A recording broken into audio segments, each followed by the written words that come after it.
Vamos lá, vamos começar a nossa live hoje. Então, mais uma vez, para quem não me conhece, eu sou o Dr. Wesley Lima, né? Eu faço parte da equipe da Osteopatia São Paulo e hoje eu vim falar um pouquinho aí sobre. Tem na verdade uma convidada, né? Muito mais do que especial, que é a doutora Andressa. Ela já está aqui nos assistindo, já já eu já vou chamar ela. Então, a nossa clínica, ela atende muito paciente pediátrico, né, bebezinho a partir de 21 dias. E aí vocês podem me perguntar o que que a osteopatia consegue ajudar esses bebês, né? Então é um acompanhamento muito bacana que a gente faz junto com a medicina, né, com uma equipe multidisciplinar. E a doutora Andressa, ela vai dar o parecer dela, né, em relação a isso, além de todas as informações, tirar as dúvidas de vocês em relação à área pediátrica. Tudo bem? E como que ela identifica essas coisas, né? Como que ela consegue identificar e saber encaminhar para outros profissionais para que a gente possa ajudar as nossas crianças, né, a ter um desenvolvimento melhor e não sofrer lá na vida adulta.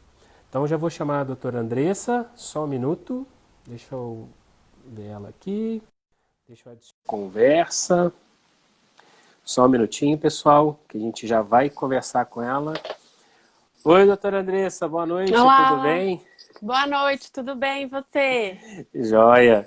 Então primeiramente queria agradecer você pelo convite, né? Para quem não sabe, eu venho acompanhando o trabalho, né, da doutora Andressa, então ela é pediatra. Ela vai falar sobre, nada melhor do que ela falar sobre ela mesma, mas para vocês entenderem que eu venho acompanhando o trabalho dela, junto com outros profissionais, principalmente aí questões do pessoal que trabalha com amamentação e dentistas, e foi através de um post de uma dentista que eu tive a oportunidade, o prazer de conhecê-la, né? E, por favor, se apresente para a gente aí, é uma satisfação tê-la aí com a gente essa noite. Boa noite. Queria agradecer o convite, primeiramente, fiquei muito feliz. É um assunto que eu gosto bastante também. Eu sou Andressa Azevedo, eu sou pediatra e eu atuo aqui em Mogi das Cruzes, no consultório particular, em alguns hospitais também, mas é mais no consultório mesmo que eu fico.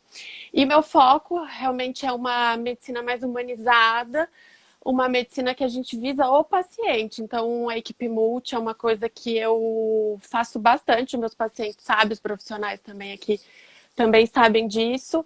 E a gente visando o bem-estar do paciente. Ah, bacana. Aí, doutora Andressa, me fala assim, quando o bebê chega para você e você vai fazer todas as avaliações, né? Se você quiser comentar até quais são as avaliações que são feitas normalmente com o pediatra no começo, enfim. E como que é essa sensibilidade sua para você perceber que outros profissionais podem ajudar essa criança? Então, a gente faz uma primeira avaliação de uma criança numa consulta de 7 a 10 dias de vida, né? E aí depois as consultas ficam mensais, exceto se a criança precisa ir antes por algum motivo. Então a gente vai estar avaliando tudo numa criança no primeiro momento. A gente vai estar vendo desde a gestação como foi, o parto, vai perguntar tudo a questão de se você falou até da amamentação, se está amamentando, se não está, xixi, cocô, do desenvolvimento, a gente vai perguntar conversar sobre tudo, vai falar bastante sobre cólica, refluxo, o refluxo tanto patológico quanto fisiológico, questões do sono, que eu acho que é outra questão bastante importante, e o exame físico completo. Eu acho que uma das primeiras coisas que chamam a atenção para a gente estar encaminhando para outros especialistas, vamos falar da osteopatia, primeiro é a famosa deformidade craniana, a plagiocefalia, né?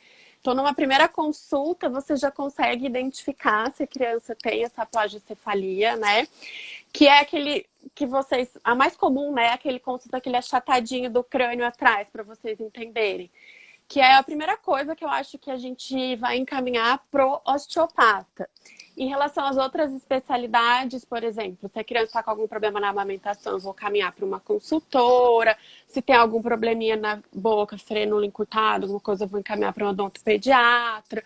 às vezes uma fono que tem necessidade. Então, são várias especialidades que conseguem trabalhar junto com a pediatria. Então, não é só o pediatra em si, eu tenho que saber identificar o que está acontecendo para conseguir encaminhar para os outros profissionais. Então, a linha que a gente tem que saber até onde eu vou, até onde o outro profissional pode me ajudar e ajudar meu paciente. Nossa, muito, muito bacana mesmo ouvir isso, né? E para você que, por exemplo, plagiocefalia é uma coisa bem, dá para identificar bastante assim, né? Queria saber que você contasse um pouquinho da sua experiência com os bebezinhos que passam com o osteopata, o que você tem para falar, qual que é a sua experiência com esses bebês, o que as mães comentam, o que você percebe sobre isso? Então, vamos falar primeiro em relação à plagiocefalia, que é uma coisa acho que fácil de identificar, a principal causa que a gente vai encaminhar para o osteopata. Então, a gente observou, quanto antes a gente encaminhar, melhor é para essa criança, porque vai trabalhando desde o comecinho. Se a gente deixa para caminhar muito para frente, às vezes a gente não vê tanto resultado positivo que nem a gente vê desde o começo, porque eu vou trabalhando desde pequenininho. Lembrando que o crânio da criança, ele não é junto que nem o nosso, então tem as suturas, né? Então a gente consegue trabalhar bastante nisso. Então eu identifiquei em relação à plagiocefalia, já na primeira consulta eu já encaminho.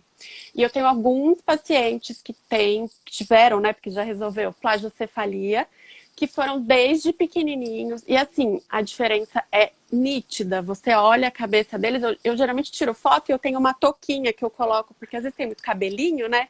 E a gente não consegue ver. Então, assim, é nítida a diferença que a gente vê comparando a cabecinha dele quando ele começou e quando ele fez algumas sessões. E essa diferença, às vezes você fala assim, nossa, mas ele vai ficar quanto tempo fazendo isso? Acho que isso é melhor, o Wesley vai falar, mas assim, ele vai ficar muito tempo fazendo isso. Gente, não é muito tempo. São, às vezes, poucas sessões que a gente vê uma mudança absurda, que se a gente não conhecesse a osteopatia, a gente ia, de repente, encaminhar para o neuro, que às vezes não ia fazer nada e observar, ou às vezes ia indicar aquele capacetinho, que a gente sabe que muitas vezes não tem necessidade. Isso não quer dizer que vai ter criança que às vezes a gente vai fazer a osteopatia e de repente vai precisar de um outro acompanhamento. Existe, mas no meu caso, todas as crianças que a gente encaminhou e começou precocemente a osteopatia tiveram resultados excelentes. Eu acho que você até pode estar falando um pouquinho melhor, assim, de quantas sessões, assim, que você costuma ver uma melhora. Falar que eu não tô mentindo, né? Que vê uma melhora assim, parece que é impressionante, parece que é mágica. Você fala assim, gente, mas não é a mesma criança. É verdade, que assim, como você comentou, quanto mais cedo a gente fizer, melhor. Os estudos científicos, eles mostram, né, que antes dos melhor antes dos 3 meses e até os 6 meses. Então, se a gente fizer antes dos 6 meses, as respostas elas são muito mais rápidas, né? Até porque a gente vê, por exemplo, o bebezinho de um jeito, passou 2, 3 semanas, ele já está de outro jeito e às vezes está trocando roupa, enfim. Então, esse é o melhor período para a gente poder trabalhar com as crianças. Em relação à quantidade de sessão, isso vai variar muito de acordo com cada bebezinho, mas vamos colocar uma média. Uma média aí seria de umas 4, 5 sessões para a gente já começar a ter resultados mais definitivos. O que eu comento com meus pacientes são assim, imagina que a gente sabe que a grama está crescendo, mas a gente só vai perceber depois de algum tempo quando ela já está grande. A gente não acompanha a evolução dela crescendo devagarzinho. E os bebezinhos, a gente vai ser mais ou menos isso. Às vezes a questão do crânio não é tão perceptível assim, mas a função do bebê, ele começa a ficar muito, mas muito melhor. Por exemplo, questão do sono, questão por exemplo, dele ter refluxo ou não, as tensões, para ele desenvolver melhor no sistema neuromotor. Mas visualmente, assim, se a gente fosse colocar uma média aí, seria mais ou menos umas 5 sessões. E isso é muito rápido, né? Porque se a gente for falar de uma fisioterapia convencional, no mínimo aí o seu médico vai te indicar 10 sessões e se você melhorar com 10. Então, se a gente está melhorando um bebê com a metade das sessões, nossa, isso é muito gratificante. E sem contar que a osteopatia por si só, ela vai ser atendida aí, por exemplo, uma vez por semana, uma vez a cada 15 dias, né? A mãe, ela não precisa estar se deslocando tanto, e o que a gente faz, que é o pouco que faz com o bebê, já surte muito efeito. Que eu até converso com as mães na primeira consulta, assim, olha, não significa que a gente está tocando pouco no bebê que não vai dar resultado, tá? O adulto é muito assim, né? Se você, eu tô com dor no pescoço, pega no meu pescoço, se você não pegar e não ficar, tipo, 1, 2 horas aqui, não vai melhorar nada. E no bebezinho não é bem assim, o pouco de estímulo que a gente dá já surte bastante efeito, muito efeito mesmo. E o bom é que a gente consegue perceber, né? Principalmente na questão da plagiocefalia. Sim, até do sono que você falou é importante, porque tem muitas crianças que a gente vê alteração de sono, né? E às vezes a gente vai tentando fazer tudo, porque, né, às vezes você faz isso, faz aquilo, faz aquele outro, e todo Uhum. mundo fala. E a gente percebe que quando começa a fazer osteopatia, acaba ajudando muito nesse padrão do sono das crianças, né? É muito. A gente também vê isso que a mãe fala, refere bastante. Nossa, mas ele não dormia, agora tá melhor, tá melhorando. É lógico que não é assim, nossa, fiz uma, melhorou 100%, né? Isso a gente tem que deixar um pouco claro, né? Uhum. Sim, e outra coisa, quando a gente trabalha com o bebê, né, você é muito melhor do que eu para poder falar nisso, a gente trabalha com a família. Não adianta só mexer na criança se os pais não acompanharem e fizerem parte do processo. Então isso é muito importante, porque o bebê, ele só recebe, ele não tem essa informação, né? Ele não tem essa consciência. Então os pais, eles precisam participar para a gente ter um bom resultado. E o que você acha dos pais estarem participando desse desenvolvimento da criança, Andressa? É o que você falou, né? A gente não cuida só do paciente, a gente cuida da família toda, porque a criança, ela é muito pequena, muito dependente dos pais, então a gente também tem que estar junto com essa família toda. Muitas das coisas, às vezes, que chega pra gente de queixos, alguma coisa que aconteceu, às vezes é muito mais trabalhar os pais do que a criança em si. Então é essa questão que eu falo do atendimento até humanizado, que a gente está fazendo esse trabalho junto com a família, a gente está lá acolhendo, que eu gosto muito de falar isso, a família toda. Então, meu foco não é só o bebê. Eu sou como pediatra, cuido dos bebês, das crianças, sim, mas a família toda, a gente cuida da família toda. Então, não é só a gente focar na criança em si, esquecer dos pais. Então o meu problema é só a criança, eu só vou ver isso. Não. A criança também é uma coisa que eu gosto muito de falar para as famílias, a criança é como se fosse uma esponjinha, né? Então ela absorve muito tudo dos pais. Então por isso que a gente tem que estar de olho na família toda, não só na criança. Se a gente às vezes não percebe alguma coisa na família, a gente fica na criança, na criança, na criança e o problema não está nela. Tem alguma coisa às vezes com os pais que a gente tem que trabalhar isso e a gente consegue melhorar. Não, verdade. Uma das dicas que eu dou para o paciente meu, por exemplo, já fica para os pais aí que tem os bebezinhos para poder fazer o teste na casa e ver se realmente está surtindo efeito. Vamos lá. Eu falei isso para um paciente meu, eu estava atendendo ele, e aí ele falou que o filho dele não estava dormindo direito, enfim. Falei, olha, antes da gente atender ele aqui, eu vou te dar só uma dica. Primeiro, diminui a sintonia que você e sua esposa conversa, que é muito alto. Abaixa isso. E depois, quando você for dormir, você fala para ele. Fala, olha, para ela, na verdade, que era, né? Fala, olha, o papai tá aqui, você pode ficar tranquila, você pode dormir, eu tô aqui para te proteger. Você fica sossegada, a mamãe tá aqui também. E você não acredita, Andressa, a resposta do pai. Depois de... Ele me manda mensagem no dia seguinte. Desde quando ela nasceu, ela não conseguiu dormir 5 horas direto. E aí, só por essa dica, a gente nem tratou em si, mas só para a gente entender, como você disse, o poder que a família tem, e como você comentou, né, da esponjinha, se a gente não perceber o que está no ambiente dessas pessoas, a gente não consegue melhorar o bebê. Porque o bebê está lá para receber, né? e se ele está recebendo uma informação, uma energia, tendo sensações que, em vez de ele estar com uma sensação tranquila, ele está com uma sensação de medo, não tem como a gente, nem a gente que é adulto, se você tiver com medo, você não consegue dormir. Você fica alerta toda hora. Imagina um bebezinho que acabou de sair da barriguinha da mãe, todo gostoso, todo quentinho, e agora num ambiente que é desconhecido, né? Tá aprendendo tudo, né? A criança, ela... que eu falo, né, da esterogestação. Então, são os 3 primeiros meses da criança fora da barriga da mãe, mas é como se fosse o 4º trimestre de gestação. Então, ele tá aprendendo, ele não sabe o que é mundo. A gente tira ele e fala, olha, esse é o mundo. Então, ele tá aprendendo tudo. Então, se a gente não tá ali junto para estar auxiliando, para estar ajudando, é o que você falou. A criança, ela não sabe, ela não vai conseguir.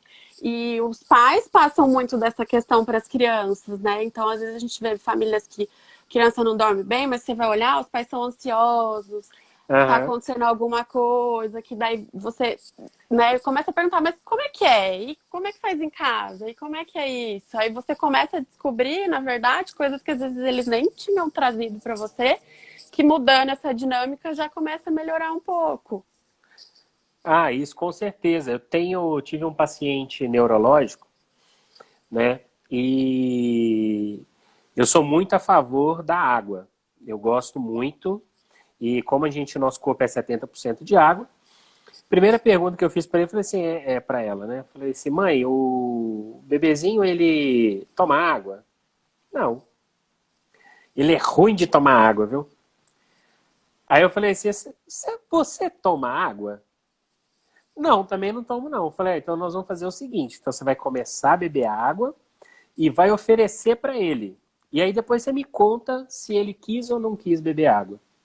Aí o relato da mãe depois, não, olha, agora ele já começou a beber água. E olha que bacana, que ela começou, o bebê também começou, então a família ela fica mais nutrida. Ela consegue ter o mínimo que o corpo tem, né? Então isso também Sim. mostra mais uma vez o que a gente fala, que é trabalhar a família, trabalhar tanto os pais como o bebezinho para a gente ter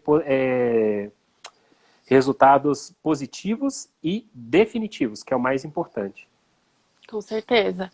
E acho que assim, mostrar um pouquinho a sua visão de você trabalhar, uma coisa que eu gosto bastante, que eu acho que ajuda bastante, é cólica.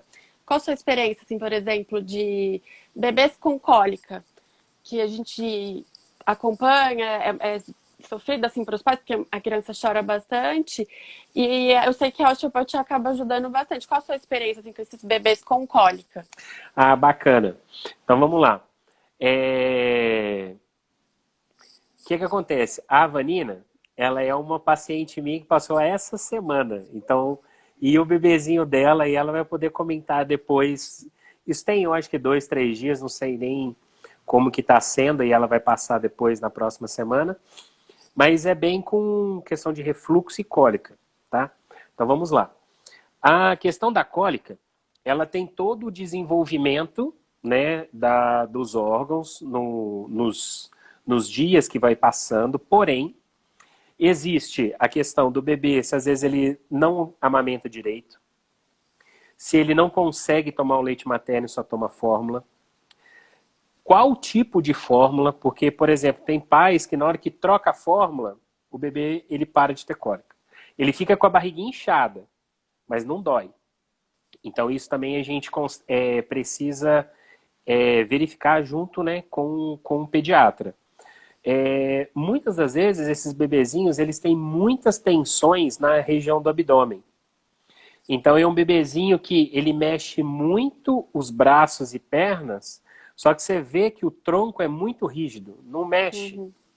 Então, se ele não mexe, imagina, ele tem que respirar, ele tem que se movimentar, os órgãos têm que se acomodar e não consegue acomodar, está com uma pressão muito grande.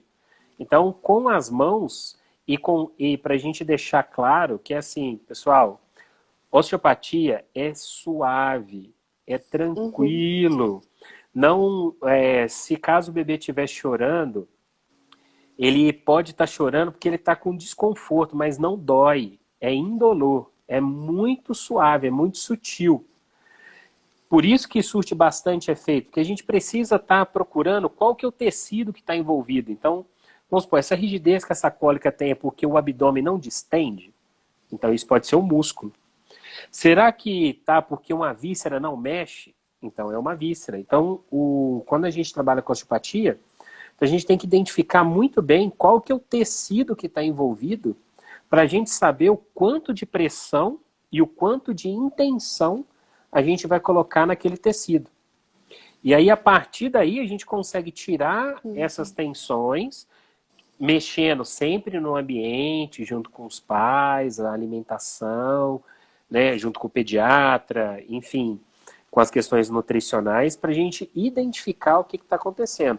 Mas quando a gente tira essas tensões, é muito nítido que a partir de algumas sessões o bebê ele para, cessa, dorme bem, dorme gostoso. Então é bem bacana, surte bastante efeito, né? E nós temos muitos resultados positivos sobre isso. Até tem uma pergunta aqui para você. Ó, qual a quantidade ideal de ingestão de água para um bebê? Então, vamos lá. O bebê até 6 meses de vida, ele vai mamar, seja o seio ou a fórmula, né? E não vai tomar nenhuma água. Então, bebê até 6 meses, o preconizado ideal que a gente recomenda é seio materno livre demanda, né? Mas tem o caso do bebê que não mamou, por seja o motivo qual for, vai usar a fórmula láctea número 1, né? Então, independente da marca. Aí a quantidade vai ser vista conforme peso, tudo junto com o pediatra. A partir de 6 meses, o bebê começa a alimentação e junto começa a água. Só que a quantidade a gente tem que ver de líquidos. Então, bebê mais ou menos de 6 meses a 1 ano, ele vai tomar, em média, de líquido por dia de 700 ml a 1 litro. Só que a gente não tem que pensar assim, só na água. Então, o bebê, que é livre demanda e seu, eu não sei quanto que ele tá mamando. Então, eu tenho que oferecer água para ele toda hora. Eu falo, às vezes, para dar entre as refeições. Tá tomando, oferece, deixa alguma coisa fácil acesso para a criança pegar. Estimular isso. Se você não toma, a criança não vai tomar, porque ela não está sendo estimulada, tá? E lembrar que bebê de fórmula tem a quantidade de água que a gente coloca na fórmula. Então, lembrar que são 700 ml a 1 litro de líquido, não é só água, porque senão, imagina, uma criança beber 1 litro só de água, mais a quantidade de outros líquidos que ela vai estar tomando, seja do seio materno, seja da fórmula. Uhum. E, por exemplo, um bebê que quando você pega, que ele fica um pouquinho, quando vai evacuar, essas coisas, fica um pouquinho mais ressecado, e a mãe não consegue amamentar, ele só fica de fórmula, né? Antes dos 6 meses, por aí. É normal você só indicar a fórmula ou em algum momento pode estar introduzindo apenas a água, um pouquinho de água para tentar deixar esse trânsito mais tranquilo e não ficar tão ressecado? Qual que é a sua opinião sobre isso? Geralmente eu tento outras coisas antes de já liberar a água, porque eu realmente não gosto tanto, mas a gente tenta adequar o volume que a criança está usando de fórmula, porque às vezes realmente está tomando um pouco menos, tudo. O que dá pra gente fazer às vezes é pedir pra mãe colocar a quantidade de fórmula que vai usar, né, que são os scoopzinhos, e colocar um pouco mais de água naquela quantidade mesmo. Então você vai colocar menos fórmula, um pouco mais de água. E tentar probióticos, enfim, outras coisas que eu costumo prescrever. Quando a gente não vê resultado nenhum, né? Porque às vezes tem criança realmente que a gente vê que tem uma certa dificuldade, aí a gente oferece em pequenas quantidades. Mas é cada caso individual, não dá para falar assim generalizado. Geralmente eu não começo por esse passo, eu começo por outros passos. Então são casos individuais. Tem bastante coisa que dá pra gente ir ajustando, mas em casos individuais a gente indica, é lógico que tem que lembrar, pequenas quantidades. Mas a gente tenta dar uma segurada nisso. Ah, legal. Ó, a Vanessa, ela está perguntando Aí para você vai você. falando que eu tô longe aqui. Não, tudo bem. Quando a criança sofre de constipação, você indica probiótico para a mãe, para o bebê ou para os dois? E ela já emenda uma aqui embaixo. E se glutamina também. Qual que é a sua opinião? Probiótico para os dois. Eu acho que a gente está falando de uma mãe que amamenta, né? Se a mãe não amamenta, não Uhum. faz sentido eu oferecer para ela, mas uma mãe que amamenta, eu indico para os dois. Na verdade, os probióticos eu indico desde pequenininho, pelo menos até 3, 4 meses. Aí de bebê para bebê dá pra gente manter ou não. O ideal seria manter, né? Porque a flora do bebê é totalmente imatura. E talvez a gente está numa época de que não vai estar favorecendo muito essa formação da flora, porque as crianças não estão tendo muito contato com nada, né? E a glutamina, eu não tenho para falar para você tanta experiência de prescrição.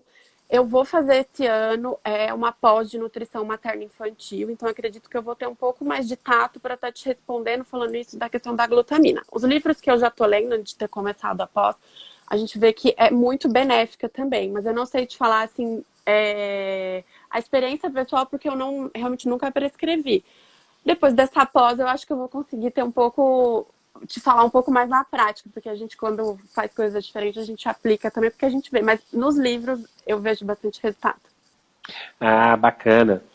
E aí, Andressa, queria que a gente falasse um pouquinho, vamos supor, dos bebezinhos, que a gente falou um pouquinho das cólicas, né? Agora a questão do refluxo, né? Como que você identifica que o bebê tá com essa dificuldade, tá com refluxo, para a gente poder bater um papinho sobre quanto isso. Então, o refluxo, a gente tem que diferenciar duas coisas. Tem o refluxo fisiológico e o patológico. Refluxo fisiológico, todas as crianças elas vão ter em menor ou maior grau. Tem crianças que acabam sofrendo um pouco, crianças que não. Então, tem aquele que a gente chama de regurgitador feliz, que volta e a criança parece que você não está fazendo nada com ela. Tem aqueles que já se irritam, mesmo sendo refluxo fisiológico. Então, nesse caso, a gente não entra com terapêutica medicamentosa, mas a gente pode estar lançando mão de outras terapêuticas, como no caso que a gente está falando da osteopatia, eu vou falar da osteopatia. E tem o refluxo patológico, que daí o refluxo patológico é aquela criança que é extremamente irritada, mas não é irritação só em algum momento, é aquela criança irritada o tempo inteiro. E a criança não ganha peso. Então, a gente vê essas duas coisas associadas, e aí tem que, além das terapias associadas, precisa entrar com medicação, tá? Mas a medicação são só nesses casos. E não é uma grande porcentagem. Então, o ideal é realmente quando você vê muita criança tomando medicação, ela tá tomando às vezes sem necessidade. Então, assim, são pouquíssimos os casos que a gente precisa indicar a medicação. Aí a criança que realmente, mesmo tendo refluxo fisiológico, ela tem momentos que ela fica incomodada, a gente lança a mão de outras terapias, que acaba ajudando muito também. E tem o regurgitador feliz, né? Que é aquele bebê que volta e continua super bem, né? Uhum. Não, bacana. Falando aí do refluxo, então o que a gente vai fazer, né, junto?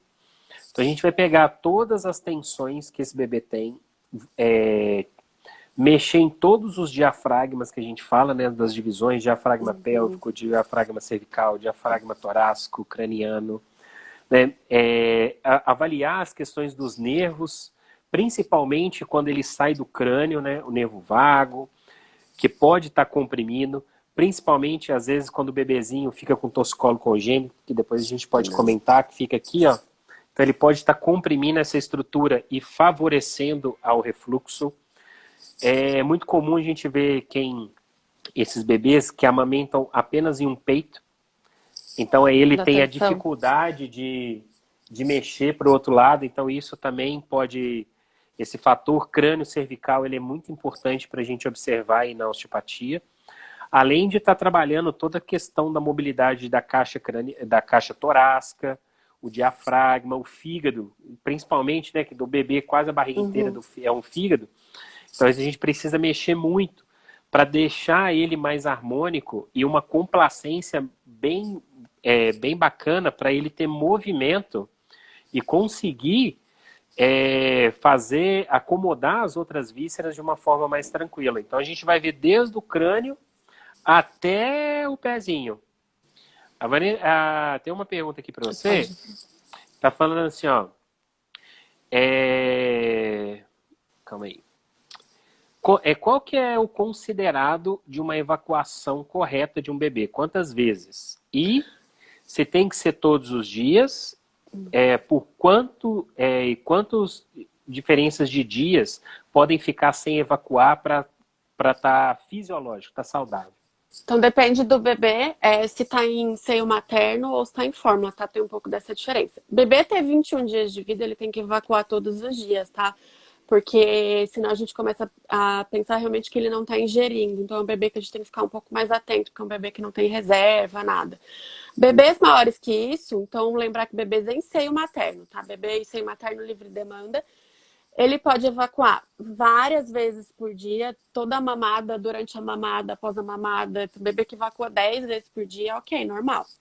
Como ele pode ficar até 7 dias sem fazer cocô. Eu tô falando bebê de seio, tá? Tem bebês que antes dos 7 dias eles já começam a ficar irritados. Então a gente tem que ajudar esse bebê, nunca supositório, tá? Supositório a gente vai usar só em situações especiais também. A gente já vai ajudando o bebê com algumas coisas que a gente pode estar fazendo.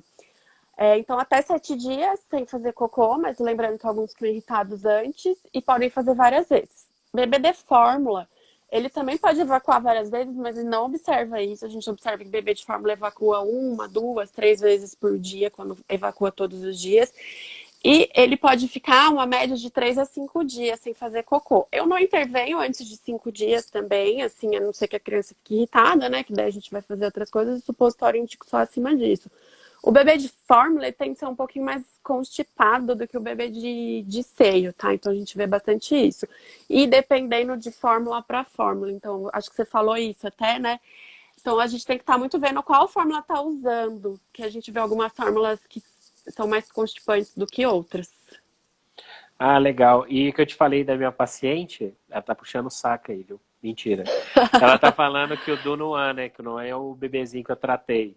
Que pro refluxo já melhorou um pouco e já tá mamando e dormindo melhor. Então, Tá quer bem. dizer, a gente fez uma sessão, ainda a gente está no processo de tratamento dele, né?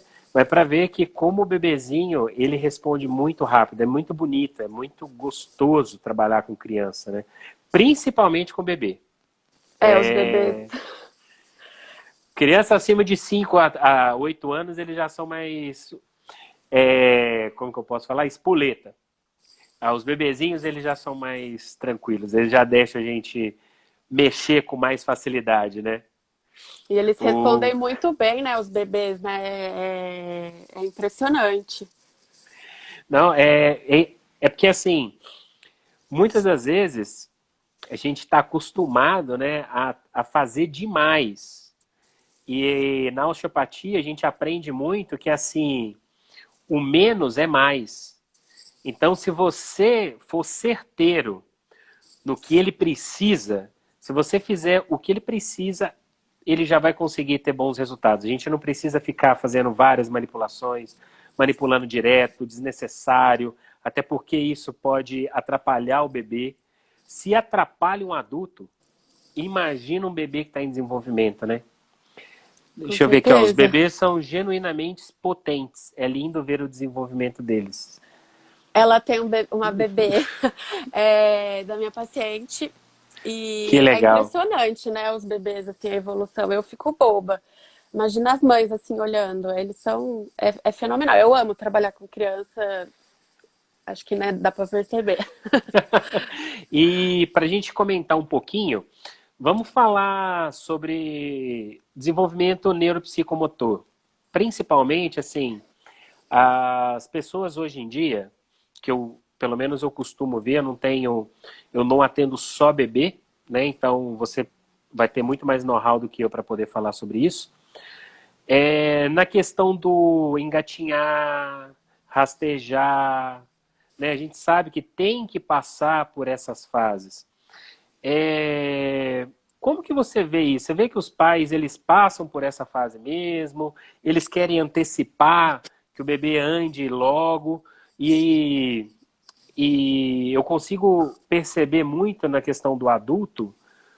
Por exemplo, tem adulto que tem reflexo de Moro, por exemplo, presente e não foi desenvolvido, não perdeu ele quando era criança. Como que é a sua percepção? Como que você vê isso? Se você tem alguma sugestão? Se você concorda que tem que deixar o bebezinho fazer todas as partes que ele precisa ou tem algum problema antecipar? Como que você dá a sua opinião sobre isso? O desenvolvimento, vou falar brevemente, porque é um assunto extenso. O Sim. desenvolvimento, ele é crânio-caudal, né? Então, a gente lembrar que ele crânio-caudal, então, o primeiro marco, tô falando marcos grosseiros, tá? Que o bebê vai fazer é sustentação de cabeça, só cabeça, que é mais ou menos por volta dos 2, 3 meses. Então, ele vai sustentar a cabeça. E como é crânio-caudal, então lembrar. Primeiro ele vai sustentar a cabeça, depois ele vai começar a sentar com apoio, depois ele vai sentar sem apoio. por volta dos 6 meses, mais ou menos, que é quando o bebê começa a comer. Então, lembra, o bebê precisa estar sentando para conseguir começar a comer. Por isso que a gente não dá antes, por N motivos. Depois, o bebê que ele começa a sentar, ele vai começar primeiro a se rastejar, né? Então, ele vai se rastejar que nem uma cobrinha para tudo que é lugar. Eles conseguem para todos os lugares. O engatinhar é o único marco do desenvolvimento que pode ser pulado. Então, tem bebê que não engatinha. Ou engatinha diferente. Tem bebê que engatinha para trás, tem bebê que engatinha para o lado, tem bebê que engatinha com uma perna só e tem bebê que vai só se arrastar. Depois, o próximo passo é ele ficar em pezinho. Então, daí o bebê vai ficar em pezinho, primeiro com apoio, depois sem apoio. Ele vai andar com apoio, depois vai andar sem apoio e por aí segue. Eu vejo que tem uma ansiedade, sim, eu acho que a gente está num momento que a gente é muito imediatista, né? Então, essa questão talvez da tecnologia, da questão da gente quer tudo para agora, e a gente percebe isso na sociedade em geral. Então, acho que os pais também, eles também querem que a criança faça tudo, né? Às vezes tem essa ansiedade de, ai, mas meu filho tem que fazer isso, mas meu filho tem que fazer aquilo. Então, existe um pouco da ansiedade de querer, talvez, que a criança faça muitas coisas, às vezes não está na época dela fazer, mas a gente tem que sempre estimular. Como é que o bebê vai aprender a fazer as coisas? A gente estimulando compatível com sua faixa etária. Então, tem vários estímulos que a gente pode estar fazendo por cada faixa etária.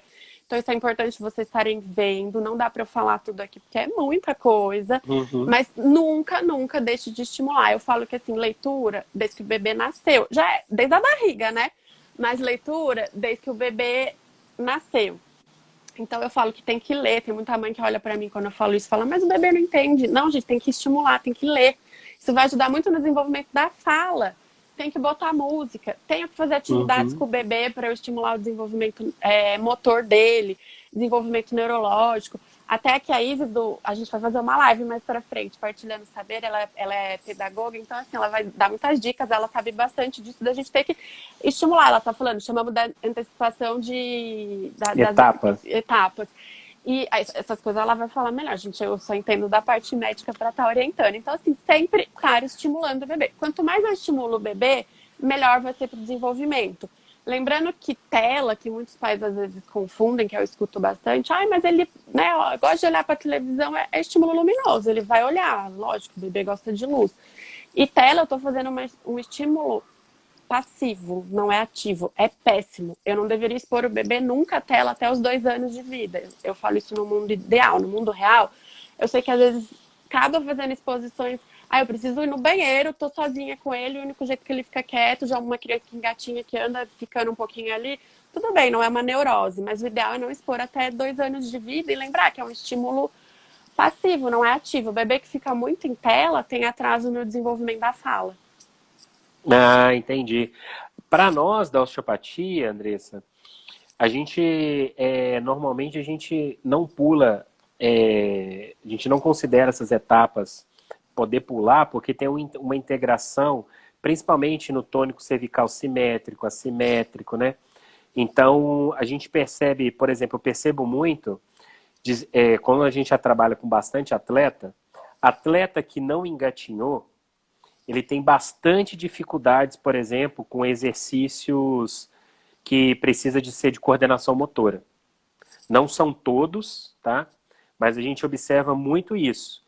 E qual que é a Débora, tá? A Débora é a nutricionista ali na clínica. Uma coisa que é muito comum, e ela gosta de correr. Agora ela está fazendo triatlo. Mas assim, uma das coisas que a gente observa bastante, pacientes adultos que não engatinharam, qual que é o melhor esporte que ele gosta? Corrida. Porque só vai para frente. Uhum. Ele não precisa se deslocar, não precisa fazer deslocamento lateral, enfim. Então a gente trabalha muito com os bebezinhos e crianças, principalmente no desenvolvimento deles, e deixar que eles engatinhem até para criar assimetrias nas cinturas, tanto pélvica como escapular. Então isso é muito importante, principalmente para o andar. Porque na hora que a gente vai trabalhar com o adulto e tem que, por exemplo, ensinar ele de novo a marchar, ele tem muita, mas muita dificuldade, porque ele não consegue associar a cintura escapular com a pélvica. Com a pélvica. Então, depois é até um assunto que a gente pode conversar depois. Quem sabe futuros artigos científicos aí. Sim, é muito Mas, interessante.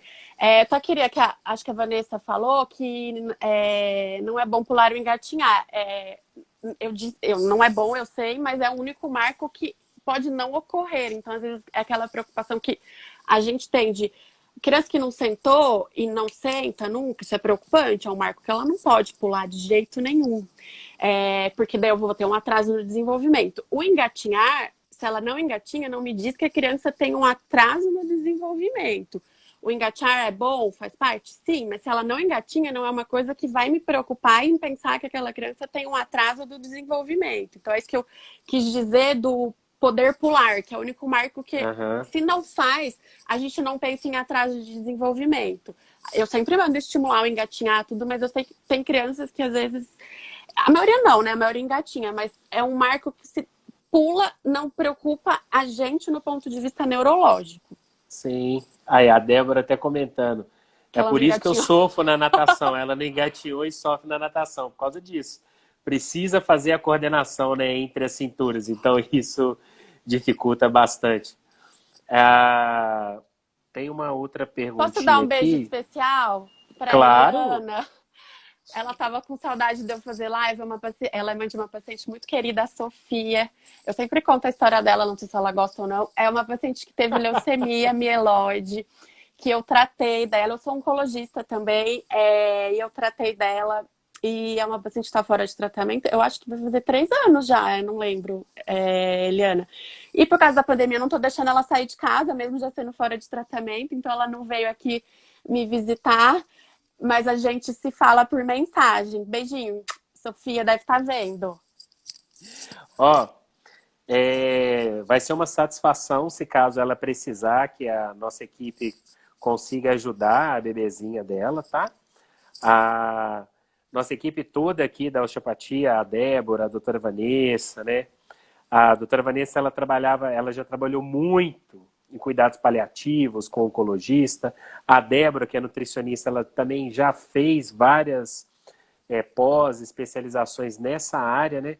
Então é bem legal quando a gente está conversando sobre isso, para poder ajudar os nossos pacientes aí, né? A poder cada vez ficar mais confortável.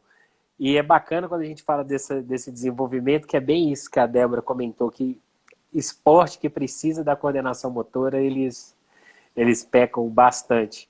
Agora eu vou Deixa eu... perguntar para minha mãe se eu engatinhei, porque eu sou zero coordenação. Ó, tá vendo? É uma coisa que você pode perguntar para sua mãe. É muito comum pra gente que vai trabalhar com a com atleta, então a gente percebe muito isso. Muito, isso é nítido. Por exemplo, o atleta de corrida que machuca, se você for buscar, ele é um atleta que às vezes ele não engatinhou. E por isso que ele não gosta de fazer outro tipo de esporte, ele não Uhum. se dá bem, ele só tem que ir para frente. E aí, quando você tem que reabilitar, por exemplo, um tornozelo, não dá para você só ir para frente, né? Você tem que fazer deslocamentos para um lado, para o outro. Então, isso prejudica na questão da Érica. postura. A Érica, que eu acho que foi a dentista que você comentou, minha amiga. Sim! Eu já até É, convidei ela também para a gente ela, poder falar ela um vai te pouquinho aí. responder que ela teve uns problemas pessoais. Olha, eu já falando. É, A Érica é uma querida também. O filho dela não engateou. Olha lá, Érica, nós vamos aplicar esse estudo. Vamos ver quem não engateou. Depois eu vou perguntar pra minha mãe. Agora eu fiquei curiosa. Será que eu engatinhei? Eu acho que não, sabia? A Mirella, que é minha esposa aqui, ela fala que é suspeita também, porque é outra que trabalha com onco, com hematologia, então a gente está com a equipe toda aí bem. Então, deixa eu ver o que a Vanessa falou aqui. Eles estão Então, falando. Eu doutor, o seu perdi o meus aqui. diferencial é que você faz. Ah, tá. A Vanessa falando que o seu diferencial é que você faz com coração. Adorei suas explicações, caminha muito no que a gente acredita. Acho que quando a gente faz o que a gente ama, é que eu sempre falo, a gente não precisa.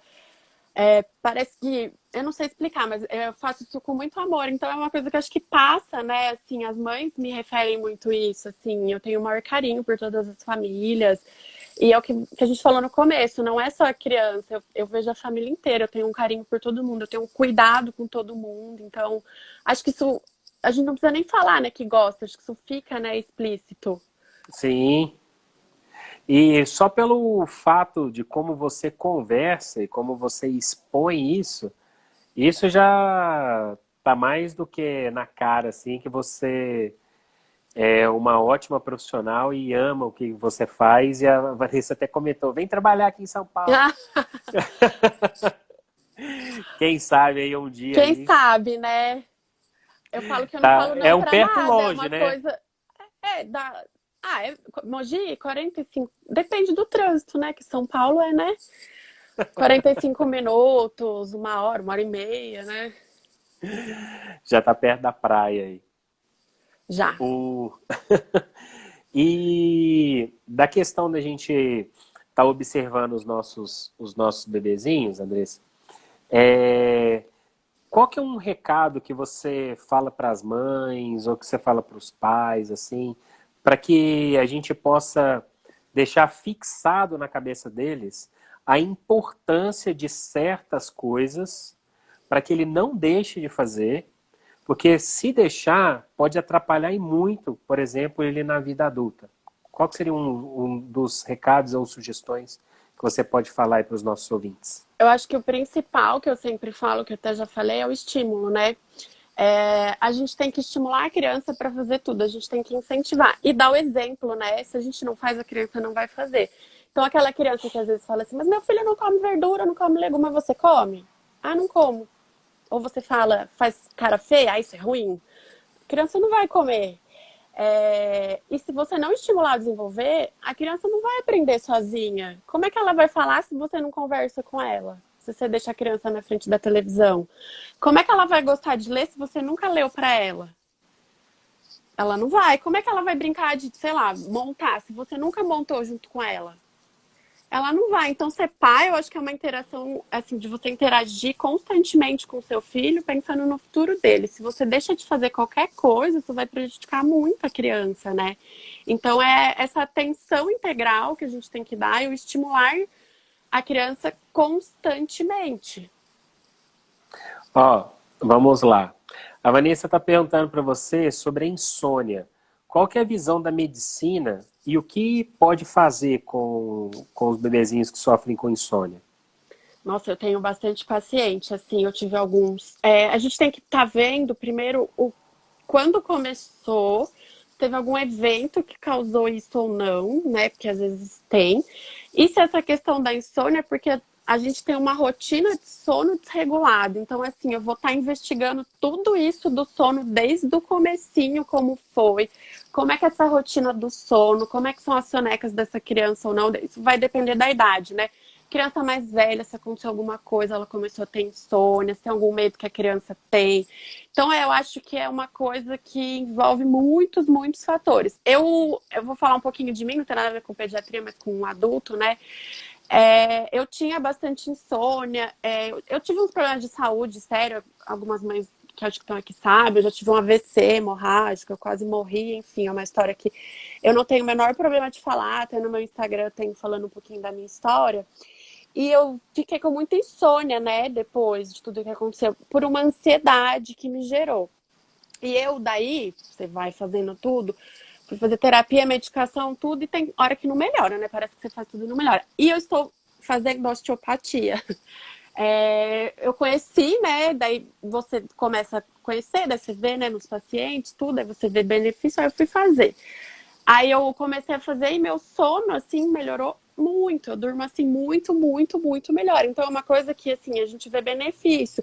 Do mesmo jeito que se é uma criança mais velha que tá tendo algum problema, ela vai ter que fazer terapia, às vezes vai ter que fazer uma terapia. A gente vai ter que ajustar a rotina de sono, vai ter que ajustar a rotina de sono. A gente pode encaminhar para fazer outras terapias, sim, a gente pode encaminhar para fazer outras terapias. Então, é uma coisa que está cada vez mais comum. Em crianças mais velhas está muito ligada à ansiedade ou algum trauma que aconteceu, né?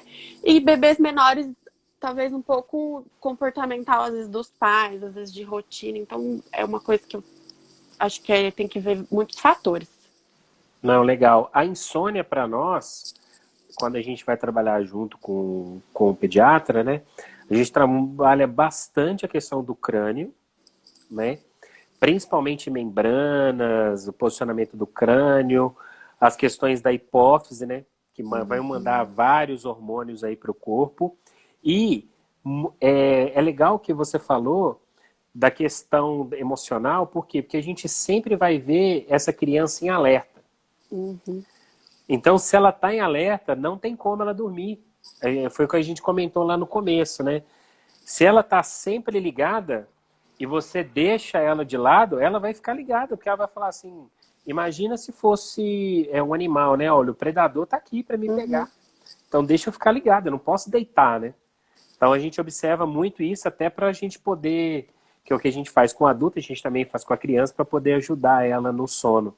A Débora está te perguntando aqui, Andressa, se você poderia falar um pouquinho sobre a BLW e os estímulos relacionados. O BLW dá uma live inteira, porque... Cena dos próximos capítulos aí. Que é ó. de alimentação, né? Ela dá uma live inteira.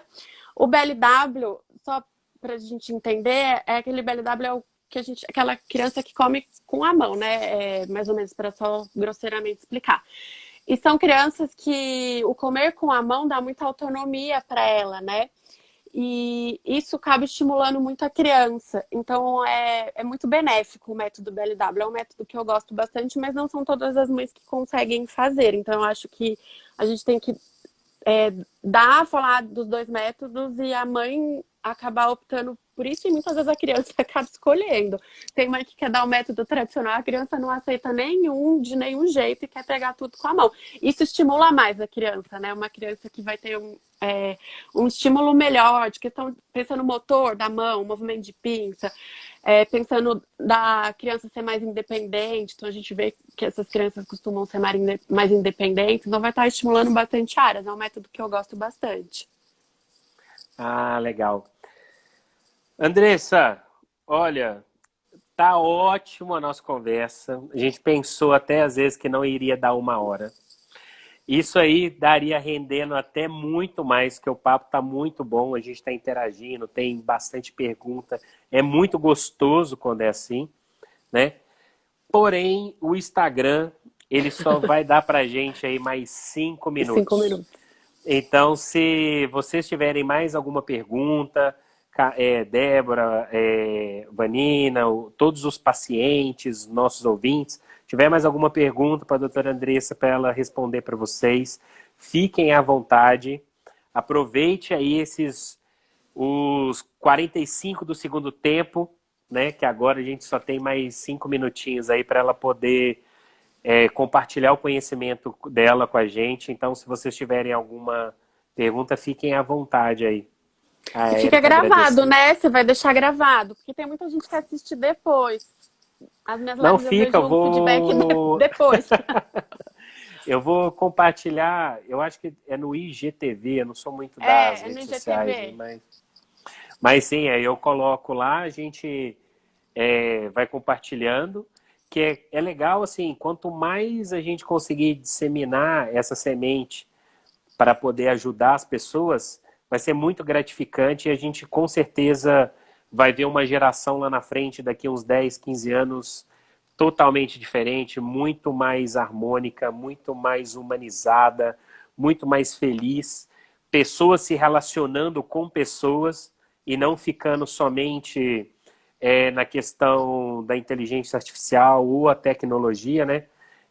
A gente poder se aproximar mais como humanos, porque como seres humanos a gente não foi feito para ficar sozinho, e quem sabe aí com esse pouquinho que a gente está plantando hoje, a gente não consegue colher bons frutos aí numa nova geração.